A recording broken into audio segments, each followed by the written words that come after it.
A Girl Called Owl by Amy Wilson. Chapter 5. It's dark when I wake, and Mum doesn't believe too much in heating, so the flat is freezing.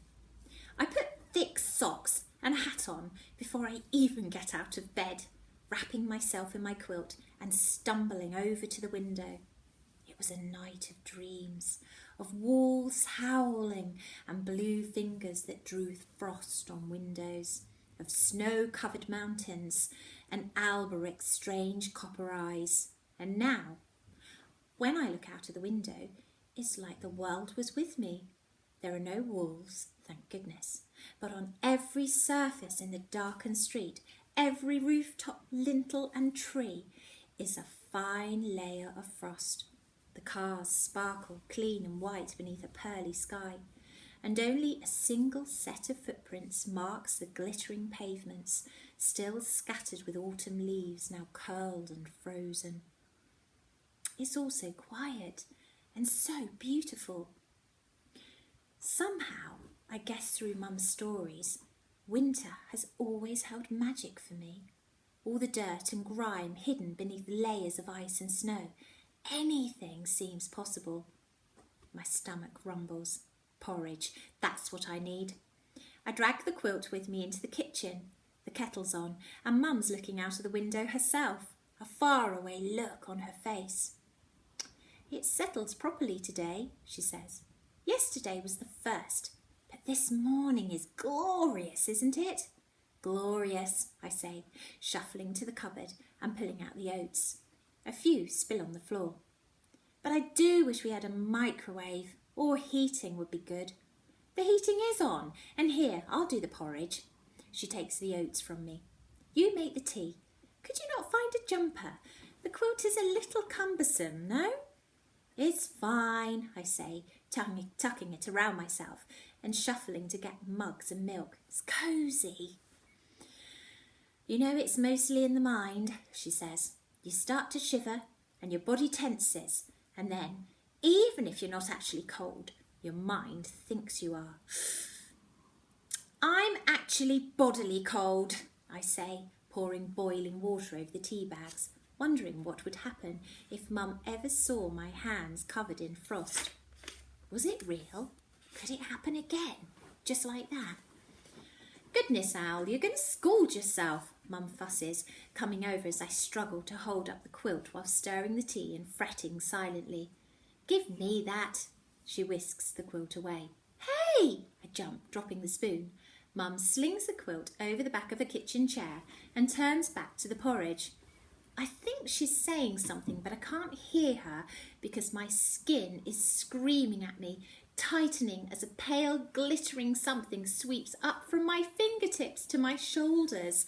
I can feel it curling around the back of my neck and spreading over my scalp like steel tendons wrapping around me. I look from myself to Mum, not breathing, not moving an inch.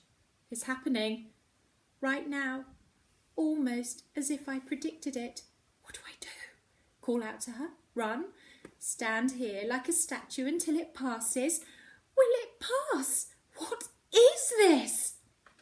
The room darkens around me, and it feels like time has stopped, like I'm stuck in some kind of alternate place where everything is magnified. I notice cracks in the floor tiles that I've never seen before. The pencil marks up the wall where we've measured my height over the years. The porridge bubbles and sputters, an avalanche of sound that threatens to choke me. And Mum is just standing there in our normal kitchen, in our normal world, gesticulating with the spoon as she keeps on talking. But if she turned, what would she see? Would she scream? I imagine the spoon falling from her hand, the porridge boiling over, her eyes widening with shock and fear. And there'd be no going back. Nothing would ever be normal again if she saw this. I look down at myself again, hoping that I imagined it, caught up in the bloom of new winter. but as I watch, little flower-like crystals start to spread over my forearms. They're beautiful. They're madness. I snatch the quilt from the chair, fling it over myself and scarper to the bedroom, shutting the door and leaning against it, a hot sob bursting out. I lower the quilt slowly, taking deep breaths, looking down at myself with dread. But my skin is normal again. Normal and cold, with goosebumps. I sit on the bed. What was that? It looked like frost. Was it frost? How can it have been frost on my skin, just like that? Surely such a thing just doesn't exist. Has anyone ever in the history of the world been able to freeze themselves? I've never heard of it. It's impossible. It's like something from one of Mum's stories, I tell the owl on the bedpost. It's not a good thought. Stupid, I say out loud. The owl stares at me balefully with its round wooden eyes and offers no reassurance. Owl, are you coming? Mum calls. Yes, I call back, grabbing my heaviest jumper. I imagined it, I say to the owl. That sort of thing just doesn't happen, does it? The owl blinks with a little dry snapping sound. I flinch away, my breath catching in my throat, and then slowly, skin creeping, lean in towards it. Did you just blink? I whisper. It doesn't answer. Obviously. I stare at it for a little longer until my eyes ache and my head starts to spin. Then I let myself breathe again. It doesn't move, doesn't do anything. It's a wooden owl, for goodness sake. Mum calls again, and I make my way back to the kitchen. I won't think about it. I won't think about anything. And if Mum notices that anything is wrong, I will demand some proper answers about my father. That will throw her off. After porridge, and thankful that Mum is still a bit wrapped up in a new project, I spend 5 minutes on Google, keeping half an eye on the completely ordinary non-moving wooden owl. I feel like I've lived about 1,000 years already this morning, and the day has only just begun. Frozen skin, blinking owls. What next? Person getting frost on skin. Nothing but stuff about frostbite with some really gross pictures of feet. Google's not being that helpful. Okay, Google, frozen person.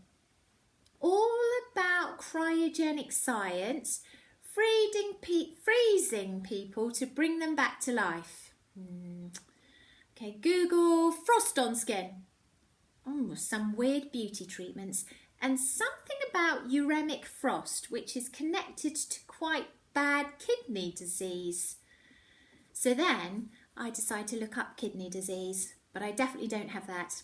I'd be really sick and there would be other symptoms. I feel fine. And now the frost isn't even here. If that's what it was in the first place, which it wasn't, because things like that don't happen to human beings, do they? By the time I get to school, I am in no mood to deal with anything else. I just about managed to keep it together for the morning, with Mallory shooting me concerned looks and Alberic's strange presence needling me.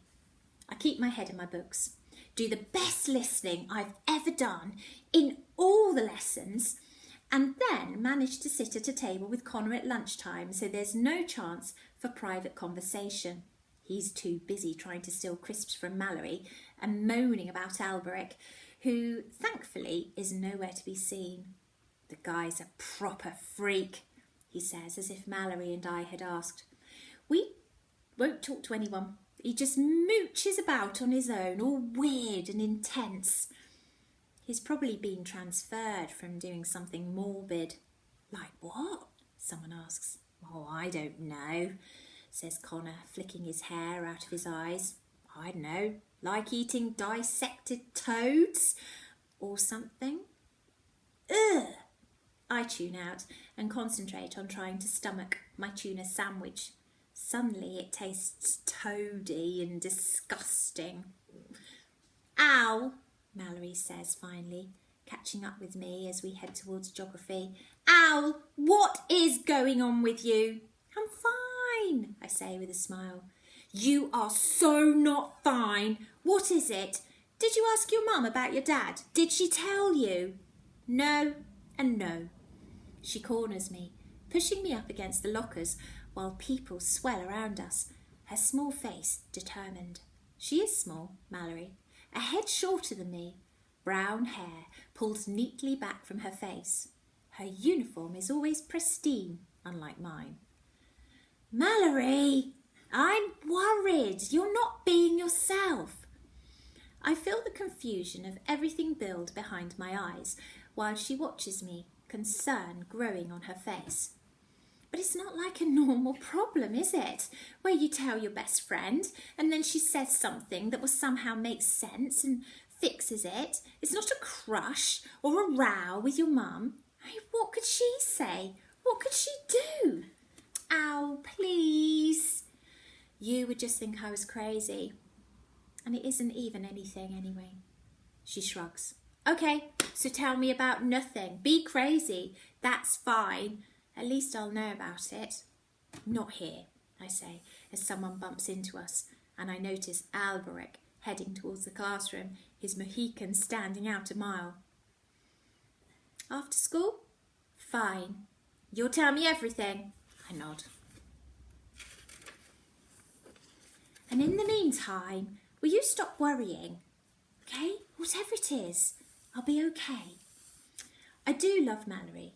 I'm not sure she can fix this, but I know she will try.